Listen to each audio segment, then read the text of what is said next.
اعوذ باللہ من الشیطان الرجیم بسم اللہ الرحمن الرحیم رب اشرح لی صدری ویسر لی امری واحلل عقدۃ من لسانی یفقہوا قولی۔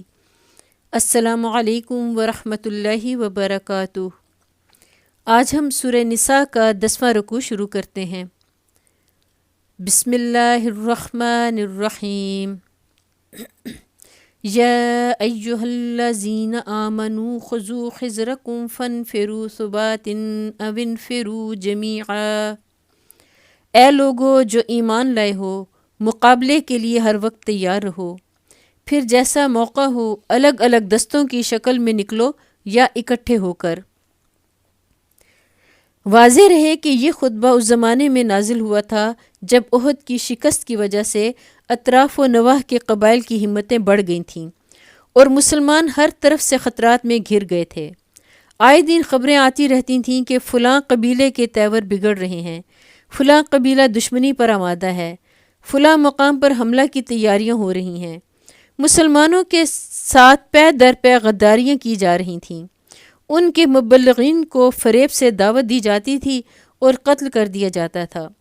مدینہ کے حدود سے باہر ان کے لیے جان و مال کی سلامتی باقی نہ رہی تھی۔ ان حالات میں مسلمانوں کی طرف سے ایک زبردست سعی و جہد اور سخت جانفشانی کی ضرورت تھی تاکہ ان خطرات کے ہجوم سے اسلام کی یہ تحریک مٹ نہ جائے۔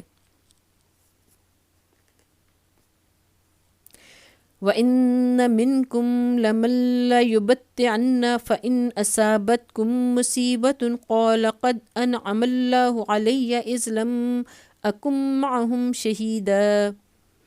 ہاں تم میں کوئی آدمی ایسا بھی ہے جو لڑائی سے جی چراتا ہے، اگر تم پر کوئی مصیبت آئے تو کہتا ہے اللہ نے مجھ پر بڑا فضل کیا کہ میں ان لوگوں کے ساتھ نہ تھا۔ اس کا ایک مفہوم یہ بھی ہے کہ خود تو جی چراتا ہی ہے، دوسروں کی بھی ہمتیں پست کرتا ہے اور ان کو جہاد سے روکنے کے لیے ایسی باتیں کرتا ہے کہ وہ بھی اسی کی طرح بیٹھ رہیں۔ وَلَئِنْ أَصَابَكُمْ فَضْلٌ مِّنَ اللَّهِ لَيَقُولَنَّ كَأَن لَّمْ تَكُن بَيْنَكُمْ وَبَيْنَهُ مَوَدَّةٌ يَا لَيْتَنِي كُنتُ مَعَهُمْ فَأَفُوزَ فَوْزًا عَظِيمًا۔ اور اگر اللہ کی طرف سے تم پر فضل ہو تو کہتا ہے، اور اس طرح کہتا ہے کہ گویا تمہارے اور اس کے درمیان محبت کا تو کوئی تعلق تھا ہی نہیں، کہ کاش میں بھی ان کے ساتھ ہوتا تو بڑا کام بن جاتا۔ فَلْيُقَاتِلْ فِي سَبِيلِ اللَّهِ الَّذِينَ يَشْرُونَ الْحَيَاةَ الدُّنْيَا بِالْآخِرَةِ وَمَن يُقَاتِلْ فِي سَبِيلِ اللَّهِ فَيُقْتَلْ أَوْ يَغْلِبْ فَسَوْفَ نُؤْتِيهِ أَجْرًا عَظِيمًا۔ ایسے لوگوں کو معلوم ہو کہ اللہ کی راہ میں لڑنا چاہیے، ان لوگوں کو جو آخرت کے بدلے دنیا کی زندگی کو فروخت کر دیں، پھر جو اللہ کی راہ میں لڑے گا اور مارا جائے گا یا غالب رہے گا اسے ضرور ہم اجر عظیم عطا کریں گے۔ یعنی اللہ کی راہ میں لڑنا دنیا طلب لوگوں کا کام ہے ہی نہیں، یہ تو ایسے لوگوں کا کام ہے جن کے پیش نظر صرف اللہ کی خوشنودی ہو، جو اللہ اور آخرت پر کامل اعتماد رکھتے ہوں اور دنیا میں اپنی کامیابی و خوشحالی کے سارے امکانات اور اپنے ہر قسم کے دنیاوی مفاد اس امید پر قربان کرنے کے لیے تیار ہو جائیں کہ ان کا رب ان سے راضی ہوگا، اور اس دنیا میں نہیں تو آخرت میں بہرحال ان کی قربانیاں ضائع نہ ہوں گی۔ رہے وہ لوگ جن کی نگاہ میں اصل اہمیت اپنے دنیاوی مفاد ہی کی ہو تو در حقیقت یہ راستہ ان کے لیے نہیں ہے۔ وَمَا لَكُمْ لَا تُقَاتِلُونَ فِي سَبِيلِ اللَّهِ وَالْمُسْتَضْعَفِينَ مِنَ الرِّجَالِ وَالنِّسَاءِ وَالْوِلْدَانِ الَّذِينَ يَقُولُونَ رَبَّنَا أَخْرِجْنَا مِنْ هَٰذِهِ الْقَرْيَةِ الظَّالِمِ أَهْلُهَا۔ آخر کیا وجہ ہے کہ تم اللہ کی راہ میں ان بے بس مردوں، عورتوں اور بچوں کی خاطر نہ لڑو جو کمزور پا کر دبا لیے گئے ہیں اور فریاد کر رہے ہیں کہ خدایا ہم کو اس بستی سے نکال جس کے باشندے ظالم ہیں۔ وَاجْعَلْ لَنَا مِن لَّدُنْكَ وَلِيًّا وَاجْعَلْ لَنَا مِن لَّدُنْكَ نَصِيرًا،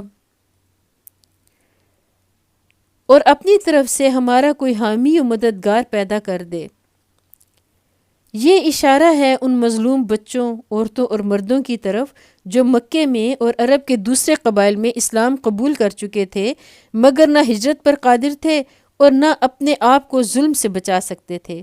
یہ غریب طرح طرح سے تختہ مشق ستم بنائے جا رہے تھے اور دعائیں مانگتے تھے کہ کوئی انہیں اس ظلم سے بچائے۔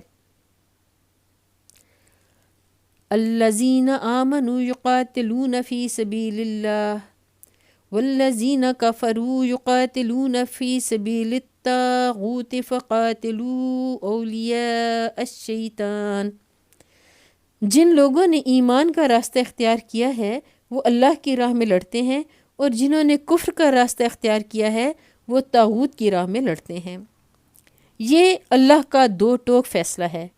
اللہ کی راہ میں اس غرض کے لیے لڑنا کہ زمین پر اللہ کا دین قائم ہو، یہ اہل ایمان کا کام ہے، اور جو واقعی مومن ہے وہ اس کام سے کبھی باز نہ رہے گا۔ اور طاغوت کی راہ میں اس غرض کے لیے لڑنا کہ خدا کی زمین پر خدا کے باغیوں کا راج ہو، یہ کافروں کا کام ہے، اور کوئی ایمان رکھنے والا آدمی یہ کام نہیں کر سکتا۔ ان کید الشیطان کان ضعیفا، پس شیطان کے ساتھیوں سے لڑو اور یقین جانو کہ شیطان کی چالیں حقیقت میں نہایت کمزور ہیں۔ یعنی بظاہر شیطان اور اس کے ساتھی بڑی تیاریوں سے اٹھتے ہیں اور بڑی زبردست چالیں چلتے ہیں، لیکن اہل ایمان کو نہ ان کی تیاریوں سے خوفزدہ ہونا چاہیے اور نہ ان کی چالوں سے۔ آخر کار ان کا انجام ناکامی ہے۔ یہاں ہمارا 10واں رکوع مکمل ہوتا ہے۔ اللہ تعالیٰ ہمیں قرآن مجید کو پڑھنے کی، سمجھنے کی اور عمل کرنے کی توفیق عطا فرمائے، ہمارے گناہوں کو معاف فرمائے، اور قرآن مجید پڑھتے ہوئے اگر مجھ سے غلطی ہو گئی ہو تو اللہ تعالیٰ مجھے معاف فرمائے۔ آمین۔ وآخر دعوانا ان الحمد للہ رب العالمین۔